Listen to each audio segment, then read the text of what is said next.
नमस्कार दोस्तों, आज की वीडियो में आप सभी का स्वागत है और आज हमारे साथ में है अनय भाई। अनय भाई मैकेनिकल इंजीनियरिंग में थर्ड ईयर से हैं और अनय भाई की जो है अमेज़न में इंटर्नशिप है, तो ये पॉडकास्ट इंटर्नशिप से रिलेटेड ही है। तो चलिए शुरू करते हैं अनय भाई के इंट्रो से। अनय भाई अपने आप को इंट्रोड्यूस कर दो भाई। सो हेलो यार, माई सेल्फ अनय। मैं करंटली थर्ड ईयर में हूँ मैकेनिकल इंजीनियरिंग ब्रांच के अंदर।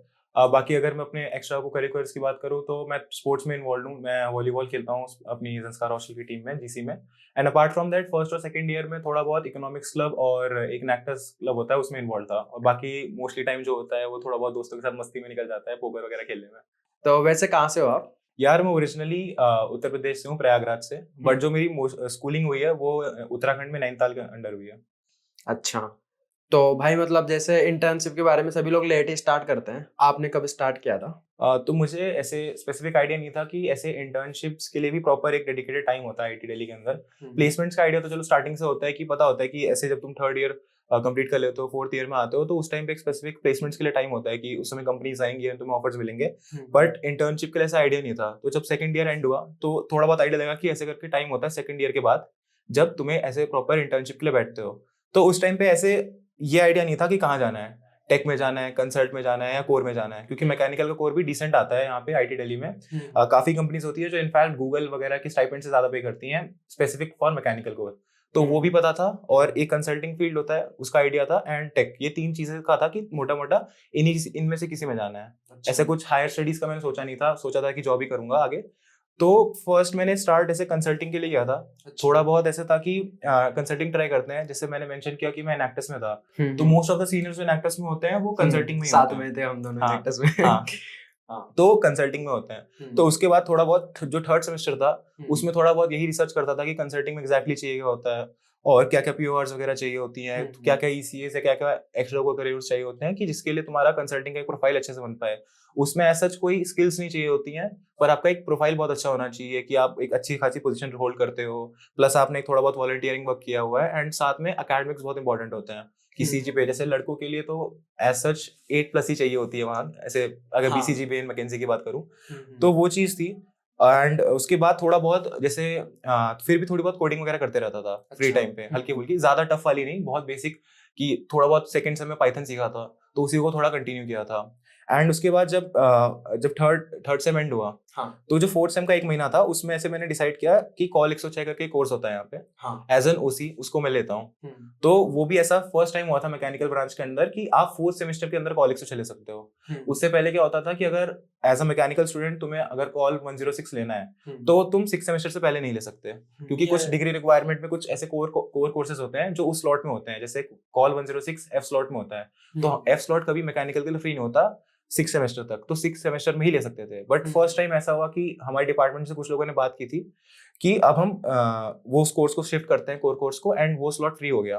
तो मैंने कहा एक बार ट्राई करते हैं, क्योंकि थोड़ी बहुत तो कोडिंग कर ही रहा था। तो जब थर्ड सेम के बाद घर गया एक महीने के लिए, तो प्रॉफ ने पहले बता दिया था जो नेक्स्ट सेमेस्टर कोर्स होने वाला है कि जावा में होगा ये कोर्स।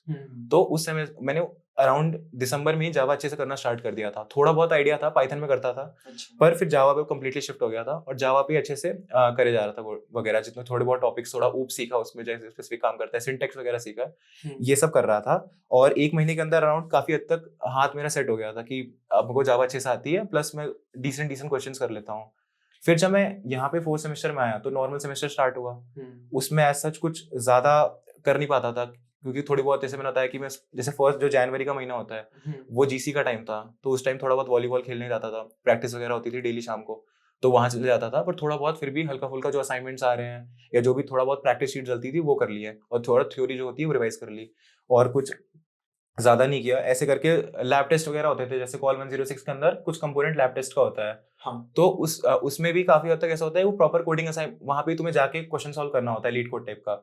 तो वो उसके लिए भी प्रैक्टिस करी थी थोड़ी बहुत, तो उससे भी काफी हद तक जो स्पेसिफिक डीएसए के टॉपिक्स होते हैं, जैसे लिंक लिस्ट हो गया, बाइनरी ट्रीज हो गया, फिर ट्रीज हो गया, ग्राफ्स हो गया, और कुछ स्पेसिफिक एल्गोरिथम में पढ़ाई थी, केएमपी करके एल्गोरिथम स्ट्रिंग मैचिंग की, वो पढ़ाई थी। तो ये सब चीजें एक डिसेंट लेवल में हो गई थी कि मुझे पता है कि भाई बीएफएस क्या होता है, डीएफएस क्या होता है, डाइक्सास एल्गोरिथम क्या होती है, कुछ चीजें ऐसे अच्छे से आइडिया लग गई थी। इसके बाद अब हाँ, और एक चीज जो मैंने मेंशन किया था कंसल्टिंग वाली स्टार्टिंग में, तो वो काफी हद तक ऐसे डिसाइड हो गया था कि पहली चीज 8 सीजीपीए मेरी नहीं थी। मेरी जब इंटर्न में जब बैठा तो मेरी सीजीपीए 7.7 थी। तो एक वो दिख गया था कि अब कंसल्टिंग तो नहीं कर सकता, प्लस पीओआर जो थी थोड़ी कम थी, मतलब उतनी अच्छी नहीं थी जितनी चाहिए होती है उसके लिए। तो काफी हद तक 4th सेमेस्टर के बिगनिंग या मिड में डिसाइड हो गया था कि कब कंसल्टिंग तो नहीं कर सकते, एटलीस्ट कुछ और मतलब जो टेक कर रहा हूँ मैं थोड़ा बहुत उसको ही कैरी करता हूँ। तो अब यहाँ से स्ट्रिक्टली मन बन चुका था कि सिर्फ जो कंसल्टिंग था उसको तो मैंने क्रॉस मार दिया था कि यहाँ तो कुछ चांस नहीं बचा, अब बचा था कोर और टेक। कोर में ऐसा कोई ज्यादा प्रिपरेशन करनी नहीं होती है, जो होता है तुम्हारी सीजीपीए और डीआर लिस्ट के बेसिस पे होता है। काफी हद तक सीजीपीए वहाँ पे बहुत ज्यादा बूस्ट करती है तुम्हें, अगर तुम डीआर टॉप 5 डीआर्स में हो वहाँ पे तो बहुत हाई चांसेस हैं कि तुम्हें कुछ एज सच टेस्ट क्लियर करने की जरूरत नहीं पड़ती है, जस्ट सीजीपीए के बेसिस पे तुम्हें वो इंटरव्यू के लिए बुला लेते हैं। And most of the time और जो इनके इंटरव्यूज भी होते हैं वो भी डीआर बेसिस पे सॉर्टेड होते हैं, जो डीआर 1 होगा उसका इंटरव्यू सबसे पहले होगा, जो डीआर 5 होगा उसका 5th नंबर पे होगा, ऐसा रहता है। तो बचा था जो था अब वो टेक। तो टेक में क्या किया, अब जो लास्ट का एक पूरा समर ब्रेक था उसको बहुत अच्छे से यूटिलाइज किया था। इसमें एक मेन चीज थी वो था फ्रेंड ग्रुप। अब क्या होता है कि अकेले करोगे तो काफी हद तक डिमोटिवेट हो गए। डेली मोनोटोनस डे निकलते थे कि तुम बस लीड कोड कर रहे हो, मतलब कुछ ऐसे यूट्यूब वीडियोस देख रहे हो और करे जा रहे हो, थोड़े बहुत कॉन्टेस्ट वगैरह दे रहे हो। तो इसमें फ्रेंड ग्रुप का काफी अच्छा मतलब इन्फ्लुएंस रहता है मेरा, एटलीस्ट मेरे केस में तो यही था कि जो मेरा फ्रेंड ग्रुप था, मतलब बहुत जंस्कार के जो फ्रेंड ग्रुप्स था और जो बाहर ऐसे अलग से नाम ले सकते हो मतलब। हाँ तो मैं जंस्कार को बताता हूँ यार। तो जंस्कार में मेरा काफी अच्छा दोस्त है अध्ययन, हमारा कल्चरल सेक्रेटरी। हाँ बाकी स्पर्श और नमन जो यहाँ विकास भाई के वीडियोस में आ चुके हैं वो लोग, मतलब वो तो एटलीस्ट काफी अच्छे लेवल पे थे बिफोर इवन समर से पहले, दोनों काफी अच्छे से करते थे। तो जो भी डाउट्स वगैरह होते थे इन जनरल, जो ऐसे डाउट्स है जो मुझे पता है कि मुझसे नहीं हो सकते, मैं अगर बहुत टाइम दूं फिर भी मुझसे नहीं सॉल्व हो रहे हैं, तो मैं डायरेक्टली उनको पूछ लेता था और ऐसे विद इन 5 मिनट 10 मिनट में क्लियर कर देते थे। तो एक तो ये चीज थी कि ऐसे दोस्त जो तुम्हें एटलीस्ट तुमसे बेटर हैं, कि मुझे पता है कि अगर मुझसे नहीं हो रहा तो मैं यहाँ जाऊंगा डेफिनेटली मुझसे मतलब ये सॉल्यूशन बता ही देंगे। उसके बाद होते हैं ऐसे टाइप के दोस्त जो तुम्हारे लिए पीयर ग्रुप टाइप के, कि तुम साथ सीख रहे हो। हाँ तो मैं वैसे भी नाम लेता हूँ यार, मेरा एक बहुत अच्छा दोस्त है सक्षम, वो भी संस्कार का ही है। अपार्ट फ्रॉम दैट मेरा एक फ्रेंड सर्कल है जो हॉस्टल के बाहर का है, जैसे अनुभव, प्रज्ञात, इन सब के साथ हमारे ग्रुप बना हुआ था। तो हम उसमें डेली डिस्कस करते थे क्या किया, कॉन्टेस्ट दिया नहीं दिया, इस टाइप का डिस्कशन वगैरह रहता था।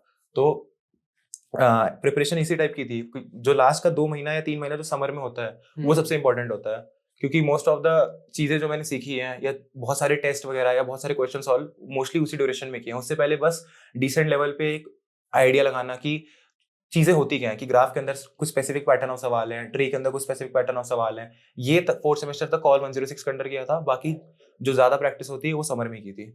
अच्छा, तो मतलब फिर उसके बाद में जब आप इंटर्नशिप में बैठे होंगे, टेस्ट दिए होंगे, जैसे स्टार्टिंग में तो मतलब टॉप मोस्ट बच्चे होते हैं उन्हीं का होता है, तो वहां से आपने भी मतलब एफर्ट मारा होगा, तो वो किस तरह का प्रोसीजर रहा? वो तो काफी यार मिलने को होगा, स्टार्टिंग में तो बहुत डिमोटिवेटिंग था। मतलब मैं किस्सा सुनाता हूँ कि जैसे मैंने बताया मेरी सीजीपीए 7.7 है, तो इसके वजह से भी क्या होता है, जो स्टार्टिंग में कंपनीज आती है ना वो काफी हद तक कुछ सीजीपीए क्राइटेरिया रखती है, हवा ही नहीं लगती मतलब। हाँ मतलब कम होता है, वाले ऐसा होता है। हाँ। और मतलब ऐसा नहीं है कि कम सीजीपीए में नहीं लगती है, मतलब मैं खुद एग्जांपल हूँ कि मेरी लगी है, बट मैं तुम्हें वो भी सॉफ्टवेयर में। हाँ पर ऐसा होता है कि कुछ ऐसे जब हमारा सेमेस्टर स्टार्ट होता है वो था 22 जुलाई को। हाँ उससे पहले जितने भी टेस्ट थे सारे तुम घर से दे सकते थे। बाकी टेस्ट जो होते हैं ऑनलाइन मोड में ही होते हैं, पर तुम एलएचसी जाते हो और वहां पे बैठ के देते हो, पर बाकी वाले टेस्ट तुम अपने रूम पे दे रहे थे। तो कुछ सर्टेन नंबर ऑफ टेस्ट ही थे जो सिर्फ ऐसे पहले तो नॉन सर्किटल ब्रांचेस के लिए खुले थे, क्योंकि टेक की जो प्रोफाइल्स होती है मोस्टली इलेक्ट्रिकल एमएनसीज और सीएस के लिए होती है। पर जो कंपनीज थी जो बाकी ब्रांचेस के लिए भी खुल रही थी उसमें भी काफी में 8+ का क्राइटेरिया था। जैसे एग्जांपल लेता हूँ, डी शॉकर की कंपनी है, काफी अच्छा पे करती है, नमन की वहीं पे है। तो उन कंपनीज में थोड़ा सा स्टार्टिंग में डिमोटिवेट हुआ था कि यार टेस्ट दे पाऊंगा या भी नहीं दे पाऊंगा, थोड़ा समय लग रहा था कि मतलब एक सेल फोर्सेस का टेस्ट हुआ था वो सबके लिए खुला था। उसके बाद एक कंपनी थी डी शॉ, उसके लिए मैं एलिजिबल नहीं था, मतलब मेरे दोस्त लोग दे रहे थे, मैं सिर्फ बैठा हुआ था। तो वो एक फीलिंग थी स्टार्टिंग में जो थोड़ा परेशान कर रही थी, मतलब थोड़ा सा डाउट क्रिएट कर रही थी माइंड में कि क्या होगा आगे, इतनी मेहनत करी है, कब से करे जा रहा हूँ, ये वाली फीलिंग थी। नेक्स्ट फिर क्या होता था, प्रॉपर टेस्ट वगैरह स्टार्ट हो गए थे। जैसे मैंने बताया कि 22 जुलाई से अपना सेमेस्टर स्टार्ट हुआ था। उसके बाद से सारे जो टेस्ट होते हैं ऑफलाइन मोड में होते हैं, कि लैपटॉप पे मतलब टेस्ट तो लैपटॉप पे ही दोगे, पर जो तुम्हारे वेन्यू होगा वो एलएचसी में होता है। तो वहां पे भी ऐसा होता था कि यार टेस्ट दिन के 1 या 2 टेस्ट तो डेली दे रहा था मैं। हमारे डे 1 और डे 2 जो था वो 3 और 4 अगस्त को था। तो उससे पहले 22 तारीख से लेके 2 तारीख तक टेस्ट चले जा रहे थे। इनफैक्ट 3 तारीख को भी एक टेस्ट था सुबह। अब इसमें क्या होता है कि जैसे पहले टेस्ट था गोल्डमैन सैक का, उसमें भी मेरे साथ बहुत गंदा मतलब मैसअप हुआ था। ऐसा था कि मेरे पास गेमिंग लैपटॉप है, तो उसमें क्या होता है कि बैटरी का बहुत इशू था। मैं चार्जर ले जाना गया था भूल, और मेरे लैपटॉप में थी 30% बैटरी। तो गोल्डमैन सैक के उस दिन 2 टेस्ट थे, एक था क्वांट का, एक था एसडी का। 2 टेस्ट लेते हैं वो। तो पहला क्वांट का टेस्ट आया, तो उसमें क्या होता है मैं ना चार्जर ले गया हूँ ना मेरा लैपटॉप चार्ज है। तो अब मुझे टेस्ट देना है 30% बैटरी में, जो कि मुझे पता है कि मेरा लैपटॉप आधे घंटे में बंद होने वाला है, 1 घंटे का टेस्ट है, ठीक है। तो अब मैं बहुत परेशान हो रहा था, पर मैंने कहा कि क्वांट का टेस्ट है, वैसे भी इसमें शॉर्टलिस्ट तो नहीं आनी है, मतलब क्योंकि वही डी शॉ वाला जो वो रिग्रेट था वो चल रहा था अब तक। तो उस समय क्या था, मैंने कहा कि एक काम करता हूँ, मेरी सिस्टर जैसे यहाँ पे इसी कॉलेज में है, मेरी छोटी में फर्स्ट ईयर में, तो मैंने कहा उससे लैपटॉप मांग लेता हूँ जल्दी से, क्योंकि फ्रेंड्स के जितने लैपटॉप थे वो सारे ऑक्यूपाइड थे, बिकॉज वो भी टेस्ट दे रहे थे। तो मैंने यही किया कि मैंने आधे घंटे के अंदर जल्दी से करके टेस्ट एंड कर दिया, कि जब तक मेरी बैटरी 2% होगी मुझे मेक श्योर करना है कि मैं अपना टेस्ट में सबमिट बटन दबा दूं बस। अब मेरे पास 20 मिनट बचे थे, मैंने मेरी सिस्टर को कॉल किया और लैपटॉप मंगाया एंड देन नया टेस्ट दिया। और तो ये भी अब देखो तो 23 तारीख को फिर से मेरे साथ एक मैसअप होता है कि पहले तो एक टेस्ट नहीं दे पाया जिसमें एलिजिबल नहीं था सीजीपीए के लिए, अब एक टेस्ट देने का मौका मिला है तो उसकी लैपटॉप की बैटरी की वजह से खराब हो गया। अब इसके बाद टेस्ट होते हैं, कुछ और टेस्ट होते हैं, एडोब के होता है, जेपी मॉर्गन का होता है, अमेजोन का होता है, बार्कलेस का होता है। तो ये टेस्ट डिसेंट जाते हैं। जेपी मॉर्गन का काफी अच्छा गया था टेस्ट, उसके अंदर मतलब क्या होता है, उनके 4 सेक्शन होते हैं, एक होता है प्रॉपर एमसीक्यूज, नॉर्मल मैथ्स के एमसीक्यूज, एक होता है कोडिंग प्रॉब्लम्स, एक होता है रीजनिंग एंड प्रोबेबिलिटी वगैरह का, एक होता है फाइनेंस का। तो जो पहले 3 सेक्शंस थे वो तो डिसेंट जा रहे थे, कि जितनी नॉलेज थी उससे हो रहे थे। जो लास्ट का फाइनेंस का सेक्शन था, 15 क्वेश्चन थे, बस टेक्निकल टर्म्स और डेफिनेशन पूछी गई थी, मतलब वो कोई नहीं कर सकता, हम लोग सारे बीटेक के लोग हैं, टेक्निकल चीजें बहुत ही ज्यादा ऐसे बहुत ज्यादा फाइनेंस ओरिएंटेड थी। तो वहां पे भी ऐसा हुआ कि उसमें तो फिर मैं तुक्के मार दिया कि बस ऐसे जो ऑप्शन अच्छा लग रहा है मारे जा रहा हूँ, पर मतलब ठीक हुआ था वो टेस्ट, टर्न आउट ठीक हुआ था। उसके बाद फिर ऐसे गोल्डमैन का हो गया, फिर बार्कलेस का दिया, ऐसे टेस्ट देते जा रहा था।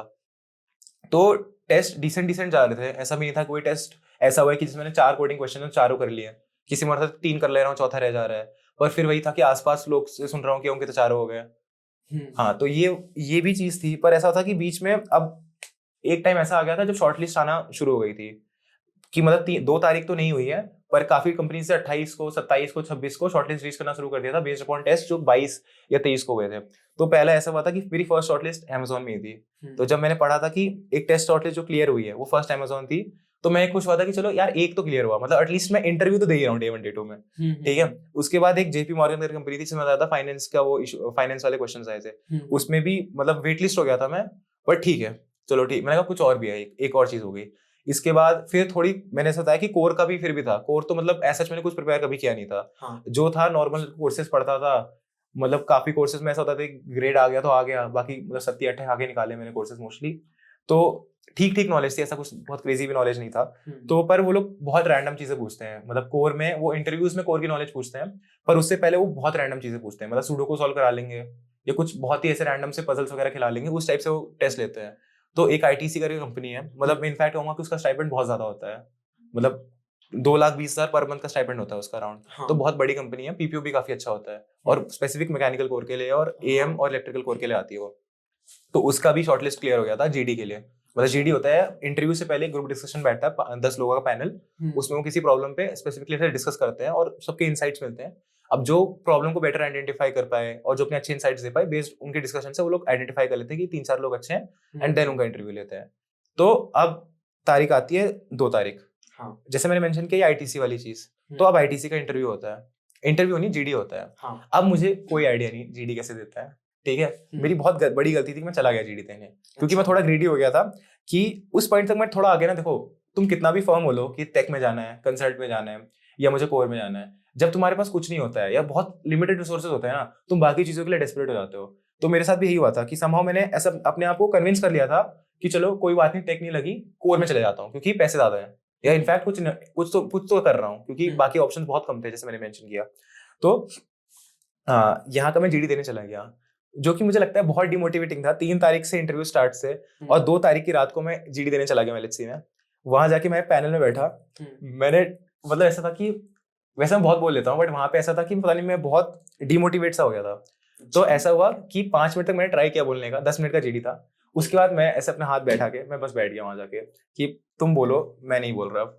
तो बस मेरे एक दोस्त है प्रियांक, वो भी मैकेनिकल का ही है, मतलब उसकी भी अमेजोन लगी है मेरे साथ, तो वो भी उस जीडी में था। तो हम दोनों बस एक दूसरे को देख रहे हैं और हम कुछ नहीं बोल रहे हैं। तो वो इतना डिमोटिवेटिंग था कि बस हम वहां से, हमने रिजल्ट का वेट भी नहीं किया, हमने एक दूसरे को देखा, चल रहे हैं, ऐसे बस बोला और चले गए वहां से। हम ऑटो में साथ में आ रहे हैं, कह रहे भाई कि बस 2 या 3 शॉर्टलिस्ट बची हैं, अब जो करना है इसमें करना है।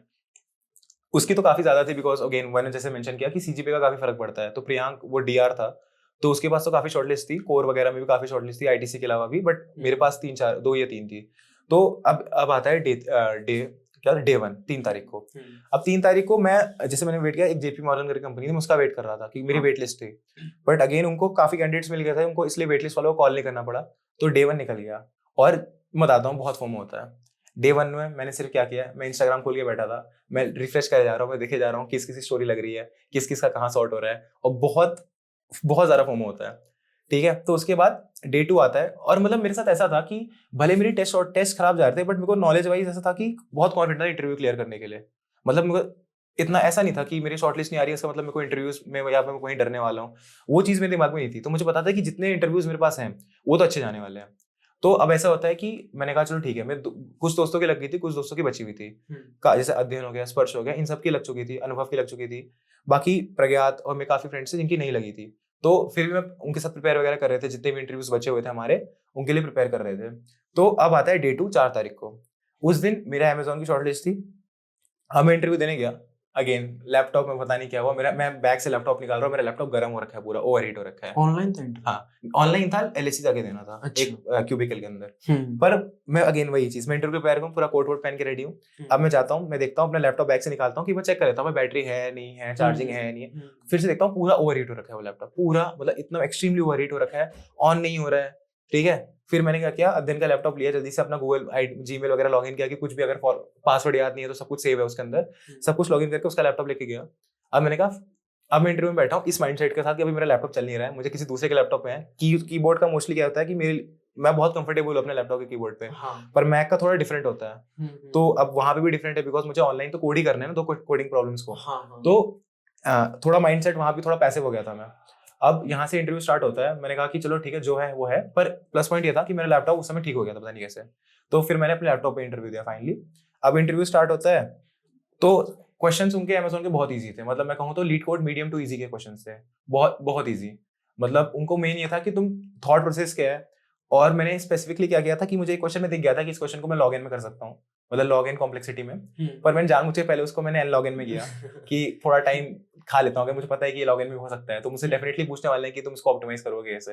तो मैंने कहा पहले एन लॉग इन में कर लेता हूँ, तो बढ़िया ऐसे डिफरेंस लेके सॉर्ट करके किया, फिर मैंने वैसे लॉग इन से भी कर लिया। उसके बाद भी स्पेसिफिकली जो मैंने आइडिया यूज किया था, उन्हें पूछा कि आइडिया इंप्लीमेंट कैसे होता है, मतलब उनके क्वेश्चन तो हो गया था बहुत जल्दी। उनके बाद उन्होंने ग्रिल इस पे किया कि ये लॉगिन कैसे है, लॉगिन कैसे नहीं है, बट ये आइडिया क्यों इंप्लीमेंट हुआ है यहाँ पे ये। एंड सेकंड क्वेश्चन थोड़ा सा डेवलपमेंट साइड में था कि एक क्लास इंप्लीमेंट करनी थी, उसके अंदर कुछ एक उन्हें ऐसा बता रखा है जैसे ट्विटर है या कुछ है, कोई एक फीचर बनाना है, तो ये फीचर कैसे बनाओगे, उस टाइप का क्वेश्चन था। वो थोड़ा सा लीड कोड टाइप का नहीं था, पर वो भी मोस्टली डेटा स्ट्रक्चर के कॉन्सेप्ट से हो गया था। तो इंटरव्यू के बाद तक अब मैं ऐसा था कि मुझे पता है कि इंटरव्यू तो बहुत अच्छा हुआ है। अब ऐसा होता है ना कि जब तुम्हें पता होता है कि तुम कुछ खराब करके आए हो, तो पता है कि नहीं आएगी, ठीक है, पर इसके बाद मैं बहुत कॉन्फिडेंट था कि मैंने कुछ एक मतलब मिस्टेक का स्कोप तो नहीं छोड़ा है। दोनों क्वेश्चन सॉल्व हो गए थे, एक्सप्लेनेशन बहुत अच्छे से कर दी थी, और ये मतलब ऐसा था कि मेरा जैसे इंटरव्यू ऑनलाइन था, तो वर्ड पैड मतलब वहां पे आप लीड कोड पे जाके कोड नहीं करते हो, वो आपको एक वर्ड डॉक देता है। हाँ, तो उसमें ब्रैकेट भी खुद से मारने होते हैं। तो अच्छा, हाँ, ऐसे एक के बाद एक, जैसे आईडी में क्या होता है, आप एक ब्रैकेट मारते हो दूसरा ऑटोमेटिक आ जाता है। वहां वो भी नहीं हो रहा था, तो मैनुअली कर रहा था सब कुछ, प्लस मेक श्योर करता कि मैं कमेंट्स करते रहूं अच्छे से, जो मैं सोच रहा हूँ समझ दो, साथ साथ समझता रहे, वगैरह कर रहा था अच्छे से। तो मैं कहा कि बहुत अच्छे से प्रेजेंट करके भी आया हूँ और सॉल्व भी दोनों हो गए हैं। तो अब ये मेरा इंटरव्यू खत्म हुआ था 2 बजे के अराउंड। तो इसके बाद ऐसा था कि 2 बजे से मैं जब वापस हॉस्टल आया, उसके बाद से मुझे सोया नहीं जा रहा है, मेरी हार्ट बीट एकदम तेज हो रखी है कि बार बार पंप हो जा रहा है। 6 बजे तक मैं बहुत परेशान था। फिर मैंने मेरे रूममेट है राहुल, उसको बोला कि भाई मैं बहुत परेशान हो रहा हूँ, क्या करूँ। तो उसने कहा मुझे चल जा घूम के आते हैं। तो मैं जैसे ही घूम बाहर निकला, सीढ़ियाँ उतर रहा था, मुझे कॉल आता है कि तेरा हो गया है। तो मतलब वो फीलिंग बहुत अच्छी होती है, ट्रस्ट मी। मतलब मैं अपने बारे में एग्जांपल दूं तो मैंने मतलब एक्सपेक्ट नहीं किया था कि डे 1 डे 2, मतलब ऐसा था कि जब वो टेस्ट चल रहे थे उससे पहले तो था कि डे 1 डे 2 हो जाएगा, बट जब जैसे टेस्ट गए, क्योंकि टेस्ट बहुत अनसर्टेन है यार, एक टेस्ट है 3 क्वेश्चन आने हैं। अब वो क्वेश्चन तुम्हारे स्ट्रॉन्ग टॉपिक्स के भी हो सकते हैं, वीक टॉपिक्स के भी हो सकते हैं। तो वो काफी ऐसे थोड़े टेस्ट खराब चले गए, जिस वजह से बहुत डिमोटिवेट हो गया था। मतलब सेम चीज मुझे याद है स्पर्श से भी गई थी कि वो स्टार्टिंग में भी काफी डिमोटिवेट हो गया था कि टेस्ट अच्छे नहीं जा रहे हैं। तो उस वजह से मुझे ऐसा लग रहा था कि यार मेरा तो डे 1 डे 2 होगा ही नहीं। तो वो फीलिंग मैंने आते आते ना एक्सेप्ट कर ली थी ऐसे। 30 जुलाई, 31 जुलाई, 1 अगस्त, 2 अगस्त कोई फीलिंग हो चुका था श्योर कि मुझे बहुत ऐसे अनलाइकली फील हो रहा था कि होगा या नहीं होगा। मतलब डाउट आने शुरू हो गए थे डे 1 डे 2 के कि डे 1 डे 2 में इंटर्न लगेगी नहीं लगेगी। जो कि फॉर्चुनेटली लग गई। तो उसके बाद मैं काफी चिल हो गया था, ऐसे बहुत अच्छा लग रहा था, थैंकफुल था लोगों को कि, और ऐसा था कि ऐसा नहीं सिर्फ मेरी लगी है, मैंने जिन जिन के साथ प्रिपेयर किया था उन सबकी मोस्टली लग चुकी थी। तो एक वैसा भी था कि चलो ऐसा जिन लोगों ने प्रिपेयर किया था साथ में सबकी लग चुकी है, तो वो भी काफी अच्छी फीलिंग थी। एंड उसके बाद से तो ऐसा था कि एक दो हफ्ते तक तो मतलब मुझे कुछ मतलब बहुत ज्यादा ही ओवरवेल्म हो गया था, कुछ फील नहीं होता था, मतलब मेरी क्विज खराब जा रही है मुझे फर्क नहीं पड़ रहा है। मतलब उसके बाद ऐसा था कि जिस दिन हमारा डे 1 डे 2 एंड हुआ उसके बाद ही मैकेनिकल के 2 हमारे कोर्स थे, उनके क्विजेस थे। तो मतलब मैं तो था कि पढ़ रहा था उन क्विजेस के लिए, पर जैसे जा रहे मुझे फर्क ही नहीं पड़ रहा था, मैं बहुत खुश था। तो उसके बाद ऐसा हुआ कि बाकी फिर नॉर्मल स्टार्ट हो गया था, ऐसे बस यही था थ्रू आउट। तो अने यार मतलब आपने कर लिया, मतलब तो मतलब सब लोग कर सकते हैं, नॉन सर्किटल वाले भी, ये एक सबूत है। तो मतलब अगर कोई करना चाहता है, मान ले अपने जूनियर करना चाहते हैं, तो उनके लिए आप क्या टिप्स देना चाहोगे? हाँ तो यार देखो, जैसे मैंने मेंशन किया कि कुछ कंपनीज तो होंगी जो तुम्हारे लिए नहीं खुलेंगी, मतलब ये एक्सेप्ट कर लो जो कि है यार। तो पर ऐसा नहीं है कि सारी नहीं खुलती, मान लो 10 कंपनीज आ रही है तो उसमें से 4 नहीं खुलेंगी, 3 नहीं खुलेंगी, जो कि मतलब डिमांड करती है जिस टाइप का प्रोफाइल, तो ठीक है। पर अब हमें फोकस करना है उन 6 कंपनीज में, ठीक है। तो उन 6 कंपनीज के लिए तुम्हें पहले मेक श्योर क्या करना है कि फर्स्ट ऑफ ऑल सीजीपीए वगैरह पे फोकस करो यार, थोड़ी सी सीजीपीए ट्राई करो कि 7.5 प्लस हो। 8 प्लस है तो बहुत अच्छी बात है, एटलीस्ट इंटर्न के लिए। प्लेसमेंट में ये चीज ऐसा आती है 7.5 और 7 हो जाती है। जो इंटर्न के लिए 8 और 7.5 है वो प्लेसमेंट में 7.5 और 7 हो जाएगी, पर इंटर्न में तुम्हें अगर अच्छी इंटर्न चाहिए तो 8 प्लस रखोगे तो बहुत सेफ जोन में रहते हो। तो एक ये चीज है। अगर स्पेसिफिकली बात करो अगर मैं अपने मैकेनिकल ब्रांच की, तो मैकेनिकल ब्रांच में होने के कुछ फायदे हैं। अगर तुम नॉन सर्किटल से हो और मैकेनिकल से हो तो फिर भी कुछ फायदे हैं। मतलब अगर कोई सेकंड और फर्स्ट ईयर में ये वीडियो देख रहा है तो मतलब तुम एक पाथ बना सकते हो जो मैंने बनाया था। तो फर्स्ट ऑफ ऑल देखो, ऐसा है कि जब तुम थर्ड सेमेस्टर में आते हो तो मतलब नॉर्मल कोर्सेज करो, थोड़ा बहुत डीएसए कर लो। जब तुम 4th सेमेस्टर स्टार्ट होता है मैकेनिकल का, तो 2 कोर्सेज हैं जो बहुत इंपॉर्टेंट है। एक हमारा कोर कोर्स होता है MTL 108, जो कि प्रोबेबिलिटी एंड स्टैटिस्टिक्स पे बेस्ड होता है, जो कि बहुत हेल्प करता है इंटर्न्स और प्लेसमेंट्स के टेस्ट वगैरह में, जो कि क्वांट्स वगैरह वाले भी होते हैं, उसमें भी बहुत हेल्प करता है। एंड सेकंड थिंग, तुम एज मैकेनिकल के हो तो तुम 4th सेमेस्टर में कॉल 106 एज अ ओसी ले सकते हो, तो वो भी चीज सॉर्ट हो जाती है। तो तुम बोथ कोर्सेज जो कि एक इलेक्ट्रिकल CS एमएनसी का बच्चा करता है, उनके लिए वो चीज MTL 106 और कॉल 106 होती है, हमारे लिए वो चीज MTL 108 और कॉल 106 होती है। तो मोरलेस तुम सेम जगह पे आ जाओगे थोड़े से। एंड इसके बाद अगर तुम्हारा आगे मन है, जैसे मैंने 5th सेमेस्टर में कोर्स लिया था मशीन लर्निंग का, जो कि ELL 784, अब वो भी मैं इसलिए ले पाया था बिकॉज मैंने कॉल 106 और एक प्रोबेबिलिटी का कोर्स किया था।